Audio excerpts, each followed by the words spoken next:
অনুষ্ঠান বাড়ির স্টাইলে বাড়িতে বানিয়ে নেব এঁচোড় চিংড়ি। আজকে এঁচোড়ের রেসিপি শেয়ার করে নেব আপনাদের সাথে। আমি নিতুজ হেসেলে আপনাদের স্বাগত। আজকে রেসিপিটা দেখা শুরু করার আগে চ্যানেলটাকে সাবস্ক্রাইব করে নেবেন, যাতে সহজে রেসিপিগুলো আপনারা চাইলেই দেখে বানাতে পারেন। ভিডিওর শেষে লাইক দিয়ে কমেন্ট করবেন আর শেয়ার করে দেবেন। এঁচোড় কেটে পরিষ্কার করে নিয়েছি। কড়াইতে জল দিয়ে এঁচোড়গুলো দিয়ে দিলাম। 2 চামচ লবণ,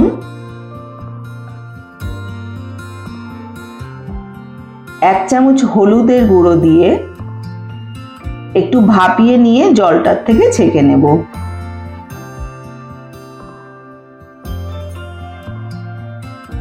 এখানে নিয়েছি কিছুটা খোসা ছাড়ানো চিংড়ি মাছ, ডুমো করে কাটা আলু, হলুদ গুঁড়ো, আদা বাটা, চিনি,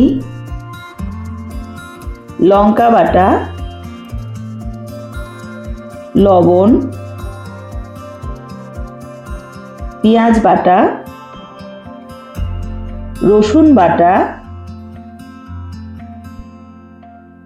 একটা টমেটোর পেস্ট, ধনে পাউডার, জিরে পাউডার, কাশ্মীরি লঙ্কার পাউডার, গরম মশলার গুঁড়ো। এই সব কটা উপকরণ আমার আজকে রেসিপি বানানোর জন্য প্রয়োজন। গ্যাসে কড়াই বসিয়ে পরিমাণ মতো সর্ষের তেল দিয়ে গরম করে চিংড়ি মাছ ভেজে নেব।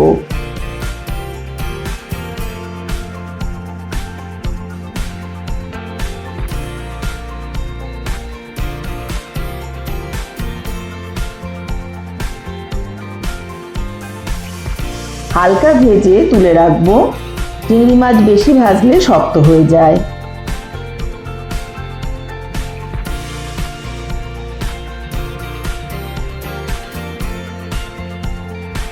কড়াইতে আরো একটু তেল দিয়ে গরম করে টুকরো করা আলু ছেড়ে দিলাম।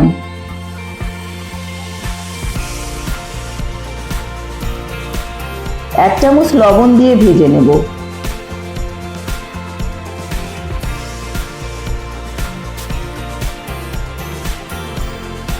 হালকা ভাজা হলে জল ঝরানো এঁচোড় ছেড়ে দিয়ে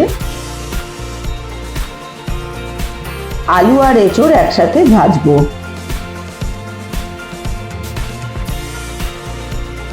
এইবারে আমি পেঁয়াজ বাটাটা দিয়ে একটু সময় ভেজে নেব।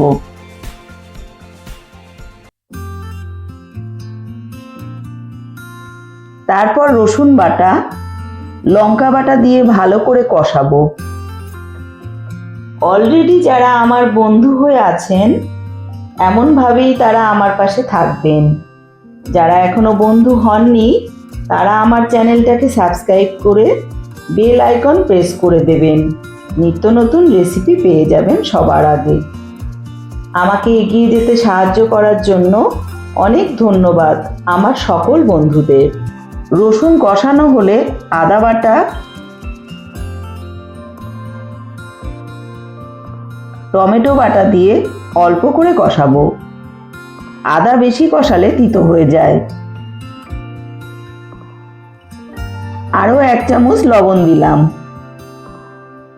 হাফ চামচ হলুদ গুঁড়ো, 1 চামচ ধনে পাউডার,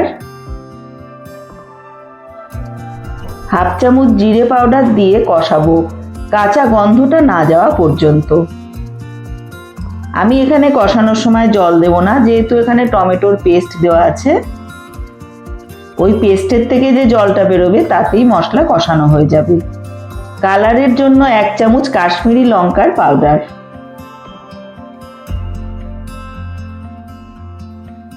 ভাজা মাছগুলো এই সময় দিয়ে নাড়াচাড়া করে মিশিয়ে নেব।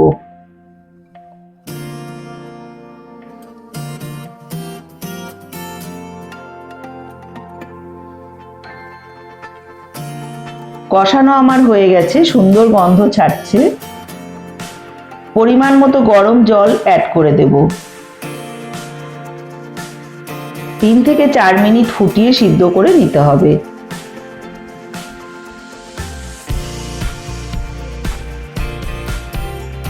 জলটা কমে মাখা মাখা হয়ে এলে সামান্য চিনি ছড়িয়ে দেব। লবণের টেস্ট ঠিকমতো হওয়ার জন্য চিনি দিতে হয়।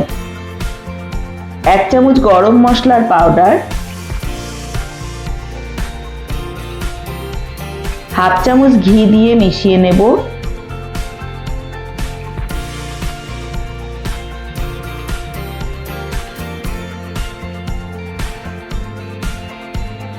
তারপর 1 থেকে 2 মিনিট ঢাকনা চাপা দিয়ে রাখবো। একেবারে অনুষ্ঠান বাড়ির স্বাদ গন্ধ দুটোই আনার জন্য শেষে অল্প কসুরি মেথি হাতে ঘষে দিয়ে 10 মিনিট ঢেকে রেস্টে রাখবো।